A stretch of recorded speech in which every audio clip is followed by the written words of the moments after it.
Kapolda Sumatera Utara meninjau langsung vaksinasi di Labuan Batu Raya.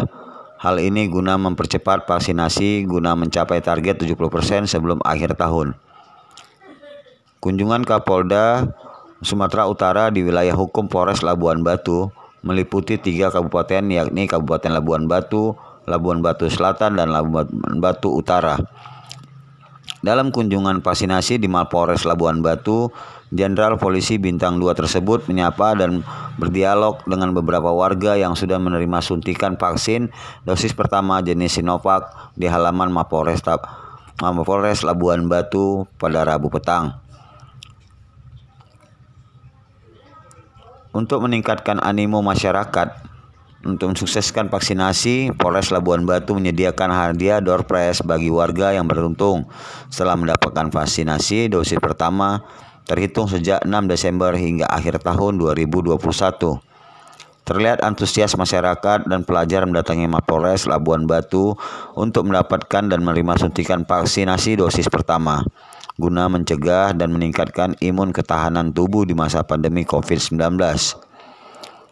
Kapolda Su Irjen Pol Erjet Pancaputra Simanjuntak mengatakan kedatangannya untuk melihat langsung pelaksanaan vaksinasi dan juga memberikan dorongan motivasi kepada seluruh tenaga kesehatan, nakes, dan personil Polres Labuan Batu yang sedang berupaya melakukan percepatan vaksinasi COVID-19, di mana dengan digelarnya vaksinasi di Labuan Batu Raya dapat membantu capaian vaksinasi di Sumatera Utara pada akhir Desember 2021 di atas 70% sesuai instruksi pemerintah pusat.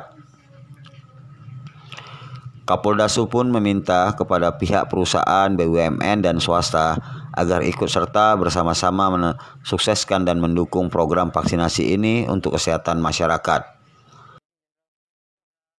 Kita datang ke wilayah Labuan Batu ini untuk melihat percepatan pelaksanaan vaksinasi. Ya, teman-teman sekalian, kenapa 70% target kita harus tercapai di akhir tahun ini. Kalau kita 70% sebagaimana yang diamanatkan pemerintah sudah mencapai, kita akan siap masuk pada vaksinasi ketiga, termasuk anak-anak umur 6 sampai 11 tahun. Nah, ini harus kita selesaikan utang-utang ini dan memunculkan herd immunity masyarakat di akhir tahun, khususnya menghadapi Natal dan Tahun Baru, yang tentu kita tahu kegiatan masyarakat akan meningkat. Kiat-kiatnya apa nih? Nah, upaya vaksinasi merupakan salah satu cara untuk mencegah penyebaran COVID itu, seperti itu. Ini yang kita dorong. Insya Allah mudah-mudahan 70% saat ini Sumatera Utara sudah mencapai 67%. Ya, totalnya, seluruhnya. Tapi ada beberapa kabupaten, Labuan Batu masih lumayan, tapi masih ada yang rendah, beberapa 5 kabupaten, tapi secara umum di bawah rata-rata 50% ke atas. Ya, capaiannya. Kita harap semua pemerintah daerah, TNI, Polri bersatu padu untuk mempercepat pelaksanaan vaksin mencapai 70%. Dan caranya tadi saya sudah sampaikan, perlu dilakukan manajemen vaksinasi ditata ulang. Tidak lagi kita kumpulkan dalam bentuk partai besar, tapi di tingkat-tingkat terdepan, di desa, di dusun. Dari Medan, Sumatera Utara, Aminur Rasid melaporkan.